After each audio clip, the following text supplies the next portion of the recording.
Buenos días, le damos la bienvenida al inicio de las actividades de la Asociación de Profesores de Química 2025. En el caso de hoy tenemos la presentación del libro Filosofía de la Química de los autores y editores Martín Labarca, Sebastián Fortín y del autor Alfio Zambón a cargo de uno de los capítulos. Paso a presentarlos para que los conozcan un poquito. Martín es doctor en mención Ciencias Sociales y Humanas de la Universidad Nacional de Quilmes. Es licenciado en Química por la Universidad Nacional de La Pampa y es profesor en Química en el Instituto Superior de Formación Docente número 45 de Buenos Aires. Es investigador independiente del Consejo Nacional de Investigaciones Científicas y Técnicas de CONICET de Argentina y profesor asociado del Instituto de Filosofía de la Universidad Austral. Fue profesor visitante en universidades de Argentina, Brasil, Chile, Colombia y Uruguay. Se especializa en filosofía de la química, área en la que ha publicado trabajos en revistas filosóficas, científicas y de educación en química de difusión internacional y es miembro de la Asociación de Filosofía e Historia de la Ciencia del Cono Sur y de la Sociedad Internacional de Filosofía de la Química. Paso a presentarles a Sebastián Fortín. Él es investigador independiente del CONICET y profesor de la Universidad Austral. Se especializa en filosofía de la química y filosofía de la física, en particular la interpretación de la mecánica cuántica y su aplicación a la química, poniendo el foco en el estudio de las relaciones teóricas entre física y química. De formación es licenciado y doctor en física por la Universidad de Buenos Aires y doctor en epistemología e historia de la ciencia por la Universidad Nacional de 3 de Febrero. Ha dictado clases en la Universidad de Buenos Aires, la Universidad Nacional de Quilmes, la Universidad Nacional de La Plata y la Universidad Austral. Les presento a continuación a Alfio Zambón. Él es farmacéutico por la Universidad Nacional de la Patagonia de San Juan Bosco. Es químico y licenciado en química por la Universidad Nacional del Sur. Es magíster y doctor en epistemología e historia de la ciencia de la Universidad Nacional de 3 de Febrero. Actualmente se desempeña como profesor asociado de epistemología y metodología de la investigación científica y docente del área química en la Facultad de Ciencias Naturales y de la Salud de la Universidad Nacional de Patagonia, San Juan Bosco de Argentina. Presentó numerosos trabajos a congresos y varias publicaciones en revistas, capítulos del libro, tanto de alcance nacional como internacional, y se especializa en fundamentos de la química. Bueno, muchas gracias, Zair. Buenos días a todos. Gracias por estar aquí, sábado, 8:30 de la mañana. Ante todo, agradecer a la comisión directiva de ADECU la invitación. El libro se publicó en diciembre de 2023. Yo iba a presentarlo el año pasado en el congreso que ustedes realizaron en La Paloma. Razones de fuerza mayor, no pude asistir, así que me extendieron la invitación ahora y aproveché la oportunidad para sumar a esta presentación a Sebastián y a Alfio. Con Sebastián llevamos la tarea de la edición del libro. Él es también autor y lo mismo en el caso de Alfio, que es coautor de 2 capítulos.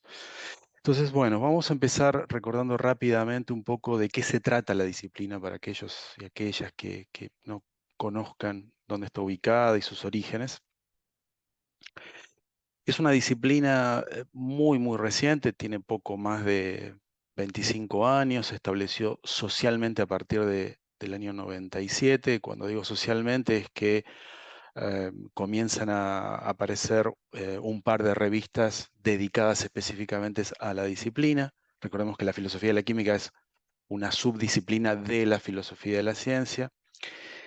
Y ese punto de partida se toma a partir de un número especial que sacó la revista Sintés, una revista de filosofía, dedicado a un trabajo, digamos, un número monográfico a trabajos sobre filosofía de la química.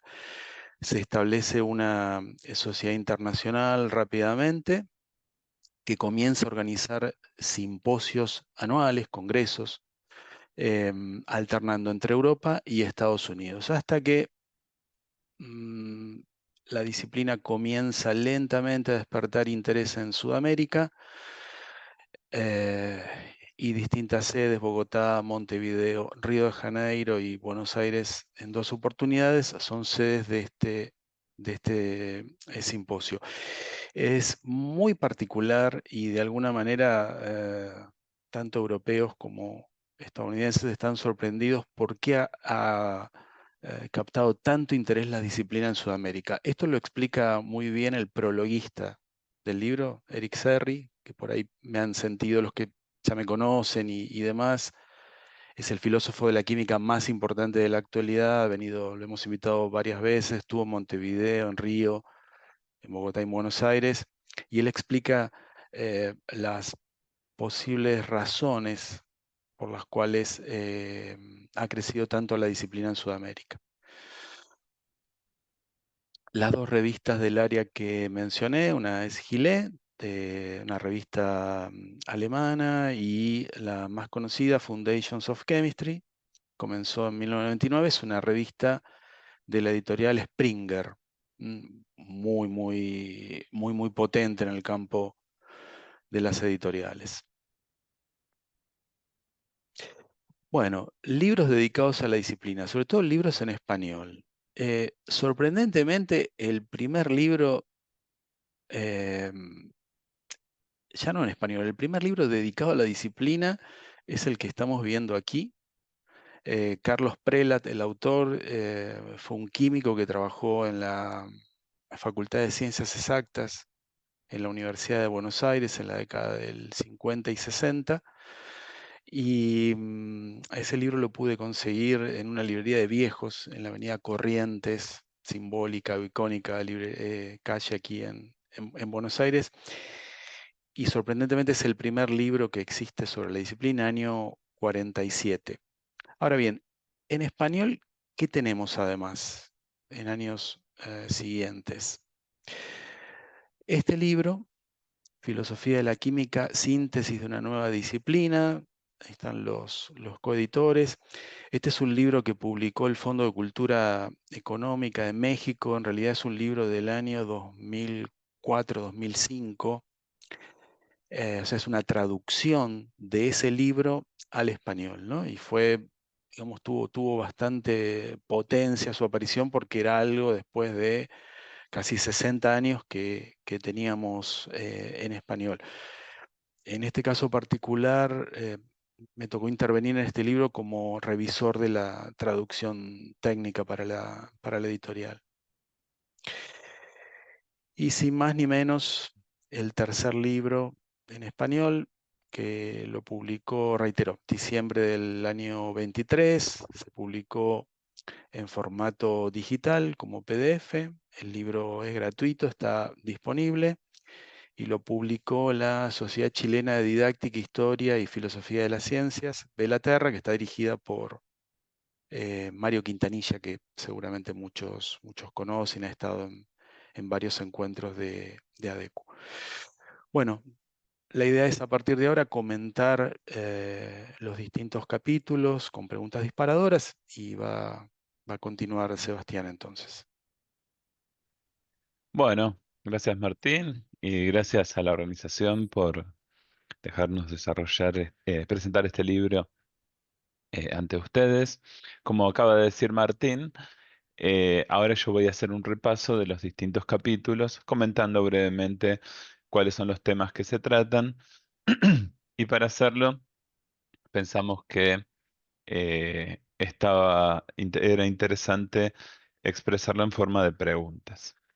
Eh, Algo para comentar es que el prólogo está escrito por Eric Serri, uno de los filósofos de la química más importantes que hayan existido en la historia la breve historia de la disciplina. Este, Así que, bueno, pasemos a los capítulos que, como ven, acá está el índice del libro. Vamos a encontrar distintas temáticas conceptuales acerca de la filosofía de la química y de la enseñanza de la química. se van a tocar temas como el realismo científico, la estructura molecular, la tabla periódica, el reduccionismo, la autonomía de la química respecto de la física, etc. ¿Puedes pasar, Martín? Sí, Bueno, acá también se puede ver la segunda parte del índice, pero lo pasamos rápido y vamos directamente a comentar los capítulos. Así que puedes pasar a la siguiente diapositiva. Listo. Bueno, el libro, después del prólogo escrito por Serri, arranca con un primer capítulo escrito por René Mosselin y Luciana Saterka, que es un capítulo introductorio a la filosofía de la química. El título es Una breve introducción a la filosofía de la química.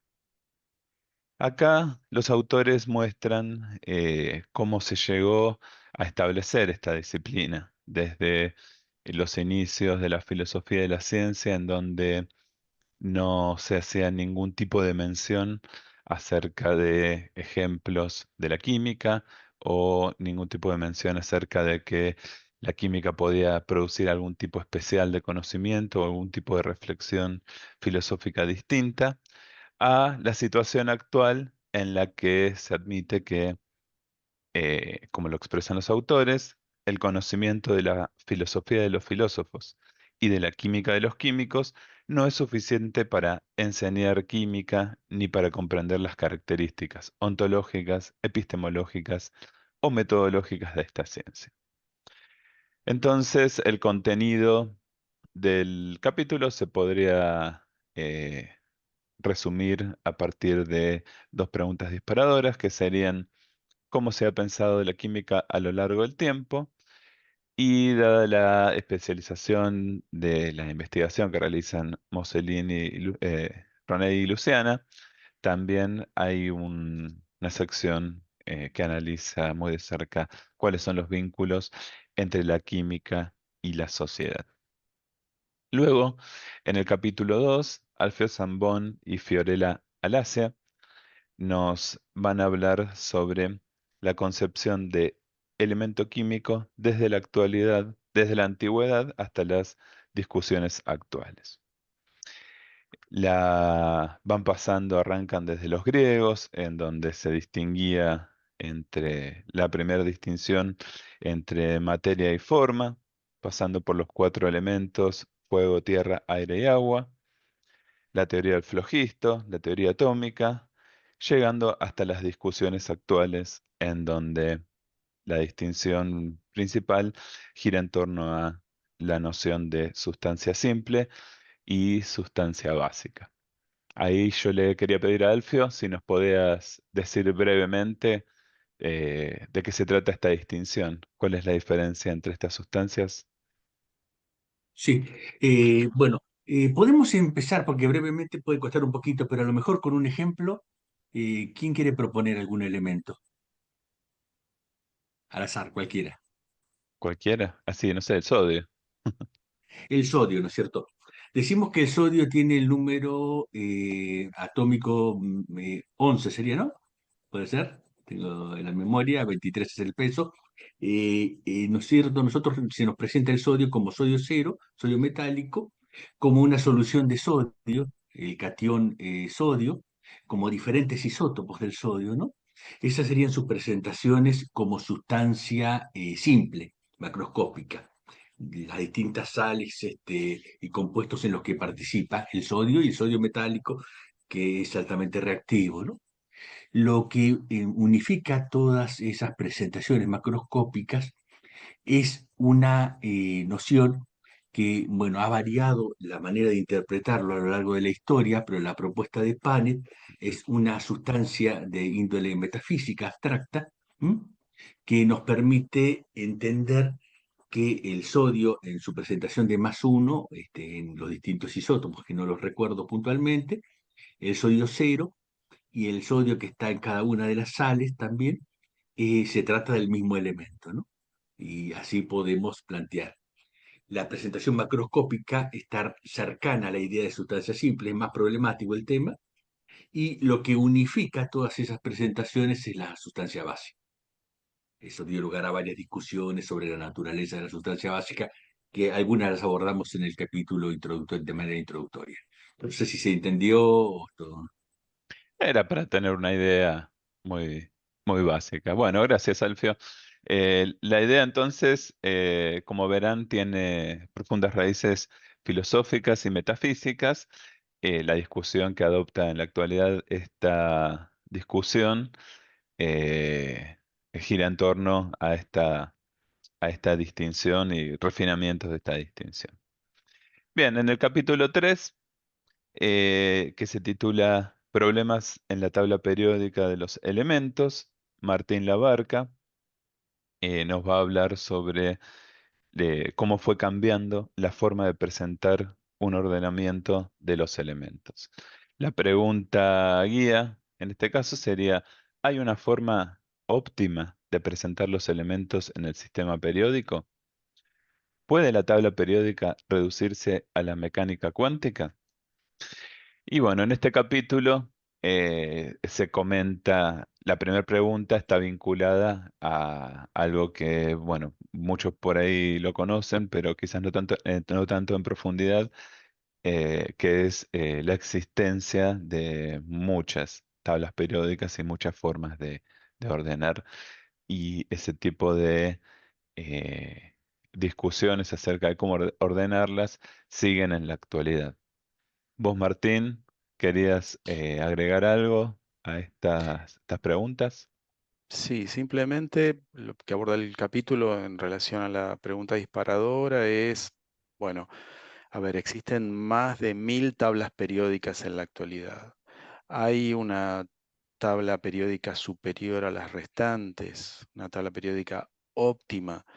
Em, si fuera así, ¿es alguna de las 1000 o todavía no ha sido presentada, digamos?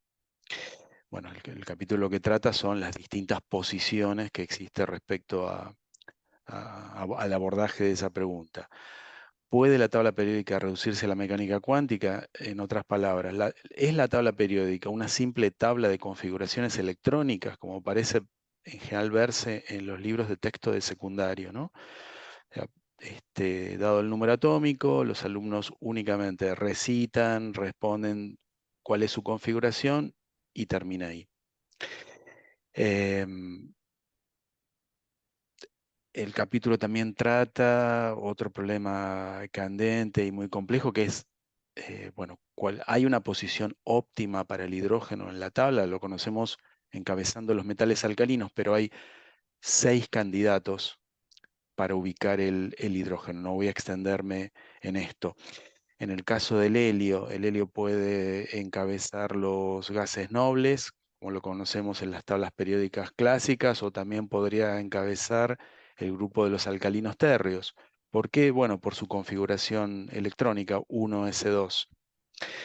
El problema del grupo 3 de la tabla, escandio, itrio, lantano, actinio, o bien escandio, itrio, lutecio y laurencio, donde intervino en los últimos años la IUPAC, etcétera, etcétera. Bueno, lo que presenta el capítulo, en general todo el libro, lo que se presenta es el estado del arte de cada problema que se trata en cada uno de los capítulos. Bueno, gracias. Y también quisiera agregar que los capítulos, como verán, tratan temas actuales que se están discutiendo eh, en este momento en el área de la filosofía de la química, y están escritos eh, por los especialistas que trabajan en estas temáticas. En donde tuvieron que hacer un esfuerzo para tratar de ser claros y expresar fruto de sus investigaciones de forma que la puedan entender no especialistas. Bueno, pasás a la siguiente. El capítulo 4 entonces está escrito por Cristian López y habla sobre el reduccionismo en filosofía de las ciencias y sus problemas. Aquí unas preguntas guías van a ser: ¿qué es la reducción?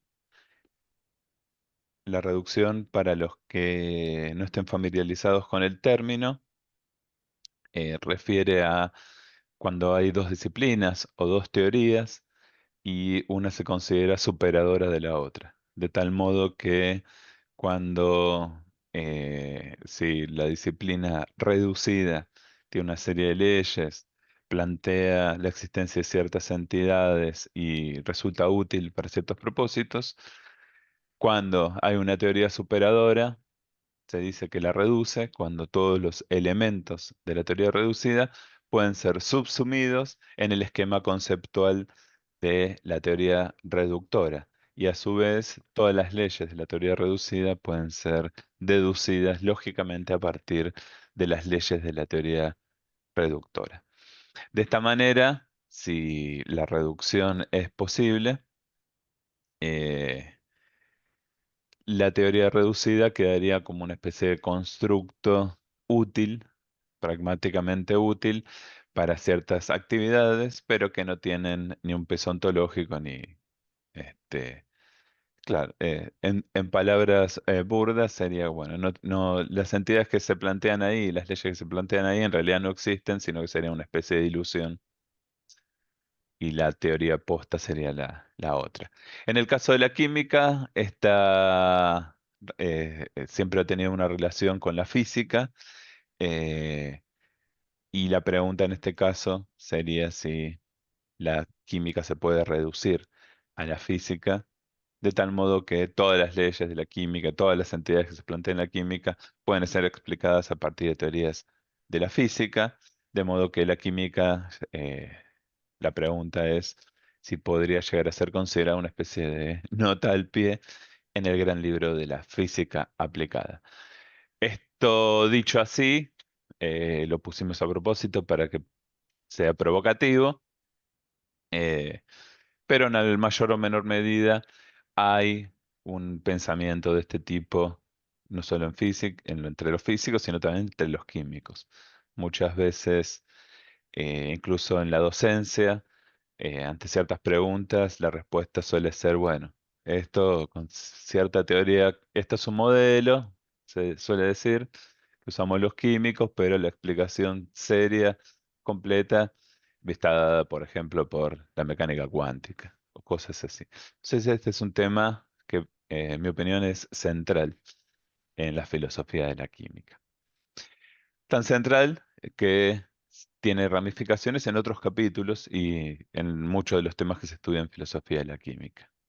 El capítulo 5, por ejemplo, trata sobre el problema de la naturaleza de los orbitales, también escrito por Martín Labarca. Acá la pregunta guía sería si existen los orbitales o son solo una ficción útil para su enseñanza. Como todos saben, los orbitales son muy utilizados en química, se menciona a ellos constantemente, no solo en la enseñanza, sino también en los trabajos científicos. Sin embargo, desde la mecánica cuántica, no se necesita plantear la existencia de orbitales, sino que ahí el elemento relevante es la función de onda. Entonces, en este capítulo se hace un análisis acerca de justamente esto, qué tan en serio deberemos tomarnos la existencia de los orbitales eh, en la química. ¿Quieres agregar algo, Martín? No, no más que vincularlo con con la temática general, que es la reducción. Este es un capítulo donde, lo mismo del capítulo 6, donde se aborda el estatus ontológico de los orbitales, ¿no? Es decir, si soy reduccionista, voy a decir, no, los orbitales es solo una entidad matemática, un ítem matemático, ¿no? En términos filosóficos, solo es una función de onda de un átomo monoelectrónico, por ende no tiene existencia en lo real. Si no soy reduccionista, los orbitales existen en una ontología, en un dominio de la realidad químico molecular. Lo que el capítulo expone son las dos posiciones, básicamente con los distintos argumentos. Bárbaro. El contexto entonces es el que se plantea en el capítulo 4, que es la pregunta acerca de si la química se puede reducir o no se puede reducir a la física. Entonces, hay muchos de los trabajos en filosofía de la química en donde se estudia ítem por ítem si se pueden reducir o no se pueden reducir, si son útiles o no son útiles, de modo que, de algún modo, defender, por ejemplo, la existencia de los orbitales es defender la autonomía ontológica y epistémica de la química frente a la física. En el mismo sentido, como dijo Martín, está el capítulo 6, que lo escribí yo, cuyo título es,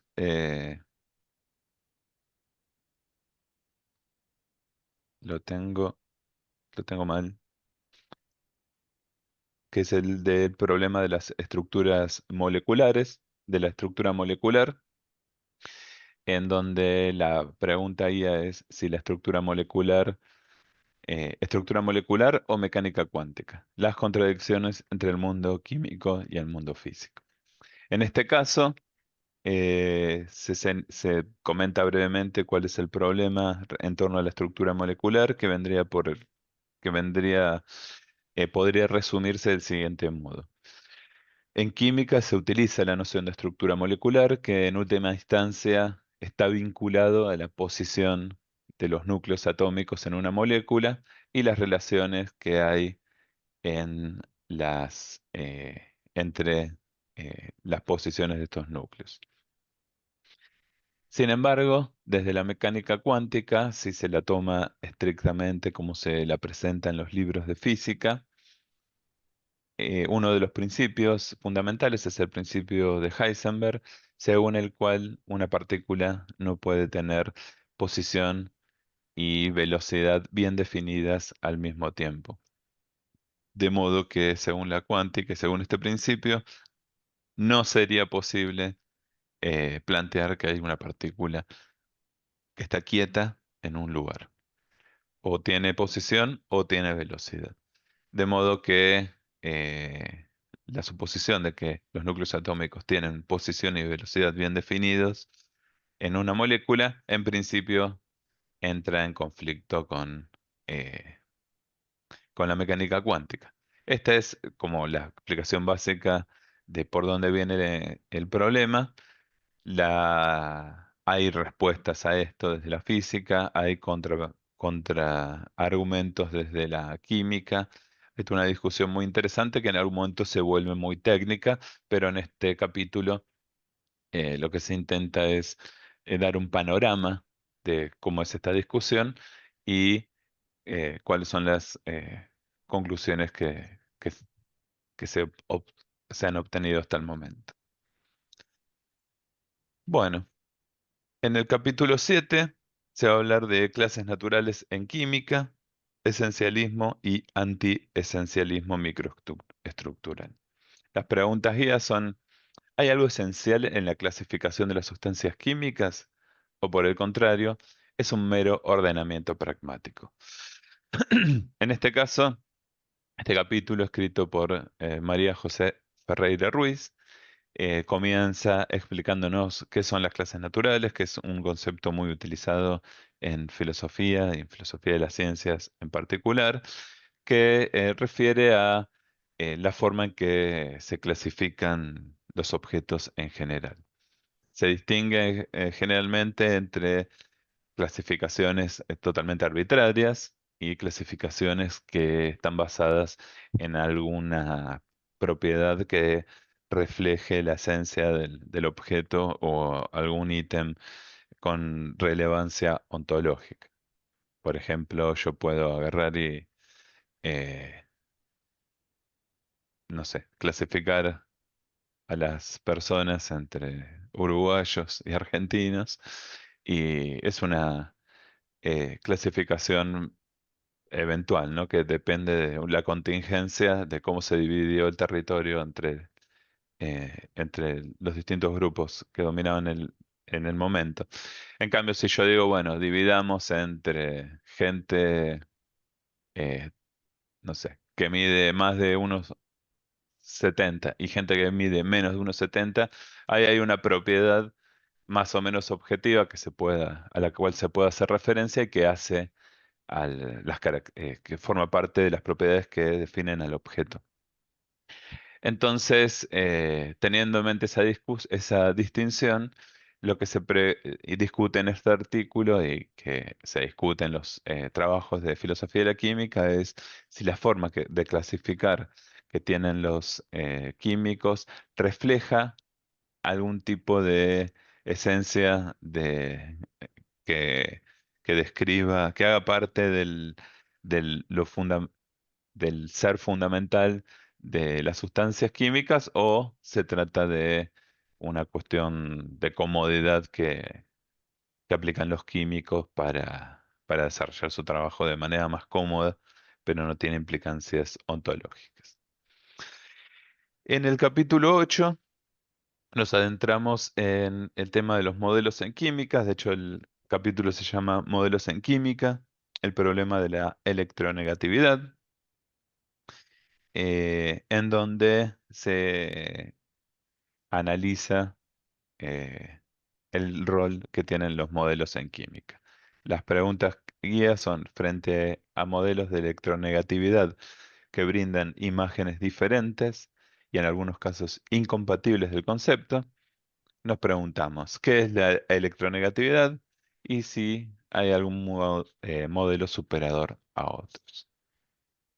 Bueno, entonces en este caso se centra la atención en el caso de la electronegatividad y también se comentan algunas cuestiones fundamentales respecto de los modelos.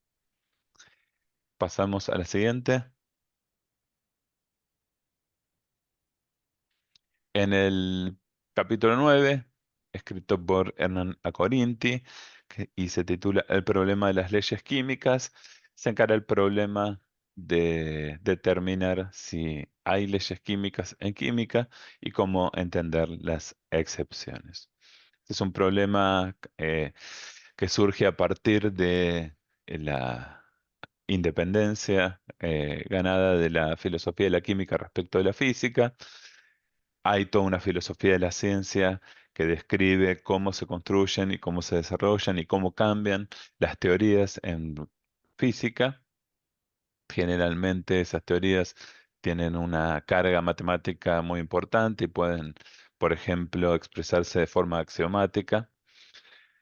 Pero cuando la química empezó a estudiar cómo se produce su propio conocimiento y cómo se expresa a través de leyes, se vio que las características de las leyes en química son distintas de las que hay en física. Entonces surgió todo un campo de estudio acerca de cómo son estas leyes en química, si son leyes o no son leyes, principalmente debido a la gran cantidad de excepciones que se manejan en,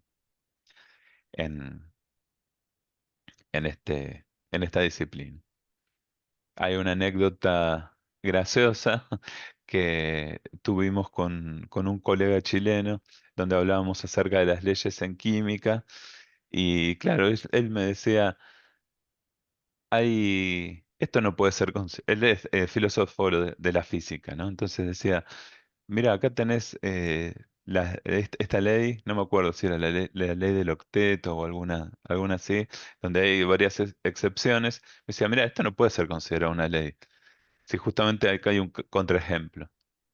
Claro, pensando en la concepción que se tiene de ley desde la física, en donde la cosa tiene que funcionar un poco más, de forma más estricta. Y yo le decía, no, en este caso las leyes se manejan así, son como una especie de principio guía y después hay casos particulares que hay que atender de forma particular. Y lo que llegamos a la conclusión de que además de estar hablando de leyes en disciplinas distintas como la física y la química, nuestro desacuerdo también provenía de nuestras nacionalidades. El ser chileno estaba muy apegado a la ley y se toman las leyes muy en serio. Y por ahí en Argentina las leyes son más como una sugerencia y no las tomamos tan estrictamente. Bueno, Entonces, pasamos al capítulo 10, cuyo título es Nanoquímica y Química Supramolecular, algunas consideraciones filosóficas, escrito por Alfio Zambon y Fiorella Alace. Eh, entonces, para vincularlo con lo anterior, habíamos hablado de que según el reduccionismo fisicalista, bueno, toda la química podría explicarse a partir de el comportamiento de las leyes físicas, en última instancia a partir de cómo se comportan las partículas subatómicas. El antirreduccionismo defiende que las entidades como átomos y moléculas tienen una existencia relevante y que tienen sus propias leyes, sus formas de existir distintas a las de otras entidades como la de la física. Y uno se puede preguntar si hay algo más, además de, tal, por un lado, entonces las partículas subatómicas, átomos y moléculas. Bueno, resulta que sí existen cosas que no son ni lo uno ni lo otro, que son moléculas demasiado grandes como para ser consideradas simples moléculas y que cuando uno las quiere estudiar o las quiere manipular, siguen sus propias leyes y tienen sus propios métodos para ser estudiadas, sus propios métodos experimentales y sus propias descripciones. Entonces, en este capítulo se explora cuáles son las perspectivas de considerar este nuevo nivel de descripción de la materia. Pasamos a la siguiente. En el capítulo 11 y 12, que están escritos por Mario Quintanilla, que originalmente eh, era un solo capítulo,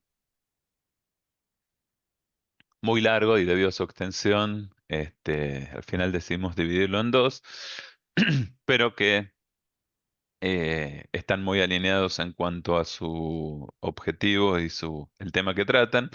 Y la pregunta guía que se puede plantear acerca de estos capítulos es: ¿cuál es la relación entre la tríada historia, filosofía y didáctica de la química? Bueno, la pregunta es muy sugerente, no tengo tanto para agregar respecto a esto, sino que más allá de decir que justamente Mario Quintanilla es un investigador de Chile, que ha dedicado gran parte de su trabajo a estudiar las relaciones entre historia, filosofía y didáctica en general y en particular de la química. Finalmente tenemos el capítulo 13, en donde se estudia eh, las, eh, se estudia la posibilidad o más bien cuáles serían las formas de estudiar o de detectar el sesgo de género en las teorías de contenido con contenido químico.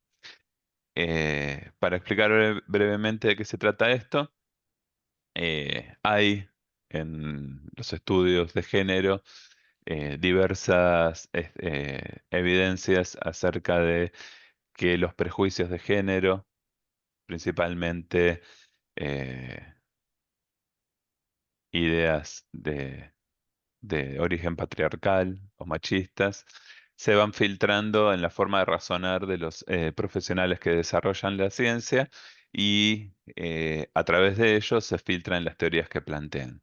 Esto es muy evidente en teorías sociales, por ejemplo, en donde por ahí directamente en una teoría social que pueda desarrollar algún sociólogo, le puede asignar a las mujeres, por ejemplo, un rol inferior o de dependencia. eh, Eso en el caso de las ciencias sociales. En el caso de la biología, también es más o menos fácil de entender, en donde por ahí se asumen ciertas cosas sobre las características que puedan tener los individuos según sean macho o hembra. Y la pregunta que siempre estuvo dando vueltas es, bueno, estos sesgos de género se transmiten también a otras teorías científicas. Recientemente han empezado algunas investigadoras a hacer presentar algunos estudios acerca de eh, este tipo de cuestiones en física, y en química no hay mucho, pero hay un par de trabajos, y acá Mariana Córdoba, que es especialista en temas de género de la Universidad de Buenos Aires, nos cuenta cuál es el estado del arte muy incipiente acerca de este problema. Bueno, después acá terminamos con el repaso de los capítulos. Al final, si quieren hacer alguna pregunta o debatir alguna cuestión, que profundicemos en algo, va a haber un espacio para ello. Ahora le cedo la palabra a Alfio, que nos va a hacer una reflexión acerca de por qué es importante este libro en el contexto de la falta de bibliografía sobre la materia en idioma castellano. Bueno, Alfio. Bueno, perfecto. Primero quiero aclarar que yo no soy un especialista ni en filosofía del lenguaje, simplemente hablo desde mi visión de química o de coautor de un par de capítulos y colega de Martín y Sebastián, sobre ciertas reflexiones personales y compartidas sobre la importancia de escribir en español, de leer en español y también de pensar en español, independientemente que luego la obra de determinada autor se traduzca a otro idioma, ¿no? Y hacer algunas pequeñas reflexiones que vamos a ir transitando en unas pocas diapositivas, os diré muy breves, ¿no? Si podemos pasar. Bueno, es una disciplina emergente, y nos vamos a encontrar, que eso habló Martín al principio, que había muy pocos libros en español, virtualmente el más cercano en el tiempo sería el que se editó ahora, que se está presentando ahora. Está el otro libro de Bail y Serri, y hay otros libros históricos que son importantes, pero hay muy poco. La mayoría de la bibliografía relevante está en inglés. Nosotros nos damos cuenta que el inglés es tomado como una especie de lengua franca, fundamentalmente después de la Segunda Guerra Mundial, para la comunicación de las ciencias, ¿no es cierto?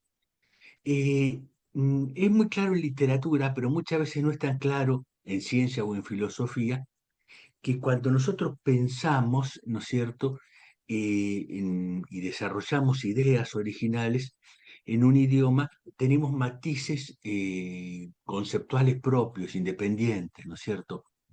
Esta es una reflexión que en el siglo XX la hicieron varios filósofos como Wittgenstein, Gadamer, entre otros, que modificaron la idea que nosotros tenemos del lenguaje. La idea original es que es un vehículo para transmitir ideas, ¿no? Y que el lenguaje condiciona la manera en que concebimos el mundo, nuestra manera de pensar, ciertos matices que se pueden pensar en un vehículo y en otro no, ¿no es cierto? Es mucho más que eso, que un vehículo, y no es neutral el idioma. Bueno, pasamos. Bueno, ¿cuáles son lo que tiene de distintivo nuestro idioma, el español, ¿no? Que dicho sea de paso, es un dato que resulta curioso que haya tan pocas publicaciones en español, cuando es el segundo idioma nativo más importante del mundo, después del chino mandarín. Los nativos hispanoparlantes somos muchos más que los nativos en inglés, aunque los hablantes en inglés son una cantidad muy superior a los hablantes en español, ¿no? Mucha gente adquiere el inglés como segunda lengua, ¿no? Entonces acá podemos ver una particularidad que llama mucho la atención, ¿no?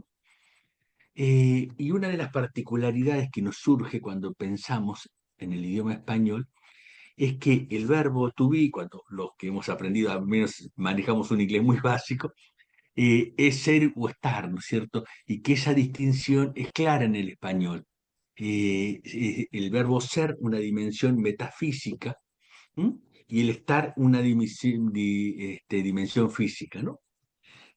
Algo muy general, por ejemplo, podríamos pensar que la idea de ser indica algo relacionado también con lo que hablamos al principio de sustancia básica, ¿no? El oxígeno es un elemento. Y estar implica el contexto, algo actual, algo que se puede ubicar en el espacio y el tiempo. La idea de oxígeno no se puede ubicar en el espacio y el tiempo, es una idea formal, ¿no?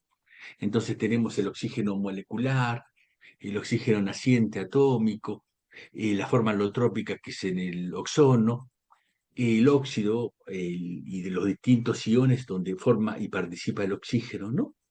Esta distinción no es tan natural en el inglés como para resaltar algo que nos va a resultar familiar a todos, ¿no es cierto?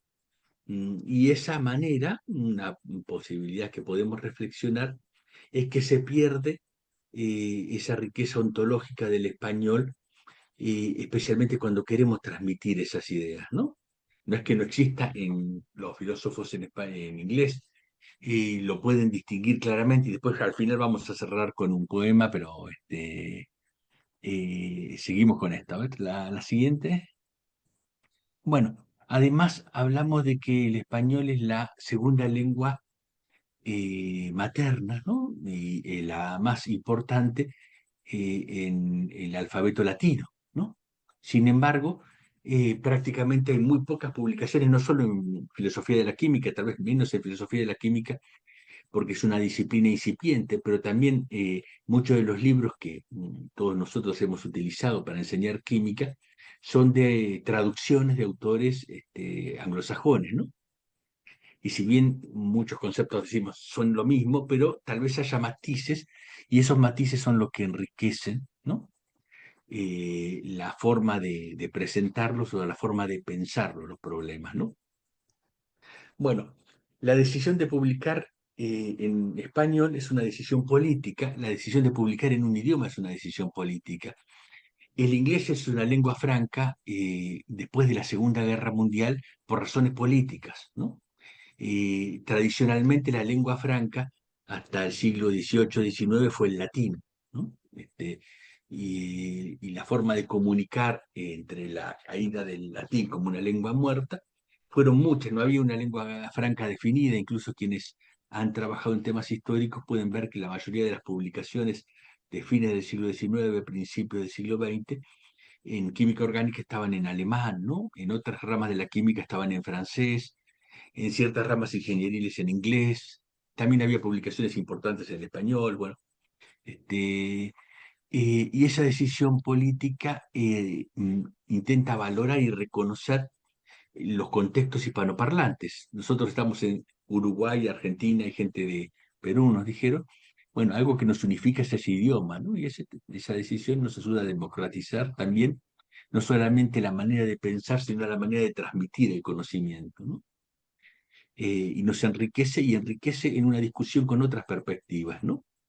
Muchas veces pensamos en una traducción del inglés como lengua franca. Sí, es cierto y es válido, y hay muchos libros en inglés que son excelentes y están muy bien traducidos, otros no tanto, algunos están actualizados, otros no tanto, pero la producción da matices que enriquecen la visión del mundo, ¿no? Y abre nuevas vías para pensar lo químico desde otra manera, desde lo relacional, ¿no? En la química no surge tan espontáneamente esta idea. En literatura sí, ¿no? ¿Se podemos seguir? Bueno, y esta es una reflexión muy corta, esto daría para mucho más, pero no es la idea tampoco. Y queremos terminar con un poema de Jorge Luis Borges, El mar, mi pronunciación en inglés es muy mala, pero acá podemos ver, podemos analizar un par de versos, si sería interesante que lo lean y quienes manejen también en inglés las dos versiones y las comparen, ¿no? El mar, el siempre mar, ya estaba y era, ¿no? Acá podemos ver que la traducción hecha por Norman Di Giovanni, que fue un traductor que trabajó con Borges en vida, o sea, las traducciones fueron aprobadas por Borges. Acá tenemos que también considerar que hay una forma del soneto con la musicalidad del soneto. eh, Esta manera verbal existió, era, con ya estaba y era, indican un matiz diferente de ver esa idea de mar, ¿no? Lo mismo se da en la pregunta sobre el final, ¿quién es el mar? ¿No? ¿Quién soy? ¿Mm? Y luego lo sabré el día ulterior al que sucede la agonía. Acá podemos ver que en inglés se utiliza la última agonía, me lo dirá la última agonía. Acá está un sujeto implícito, ¿no? Entonces esas características con algo, con un simple poema, nos damos cuenta que la traducción es muy buena, fue aprobada por el mismo autor, y que hay matices diferentes de entender una idea de permanencia y de cambio, ¿m? Que en la química justamente esa idea de permanencia y cambio atraviesa todos los temas, ¿no? Así que, bueno, no sé si hay alguna pregunta más o cómo seguimos. Bueno, gracias, Alfio. Vamos cerrando entonces. Habíamos comentado al inicio que el libro se publicó en formato PDF. Este es el link para descargarlo en forma gratuita. Bien, y cerramos entonces con, bueno, un próximo evento, la sexta jornada de Fundamentos de Química, que venimos organizando junto con Sebastián y una organización compartida que viene rotando entre distintos grupos de investigación en Argentina y que comenzamos en 2020. Se van a realizar el 1 y 3 de octubre en modalidad de videoconferencia. Este año la sede va a ser la Universidad Nacional de Entre Ríos, en la sede de Concordia. Sí, bueno, ahí hay un link para informes y demás. Y lo más importante, la inscripción es gratuita. Así que bueno, esto es todo hasta aquí.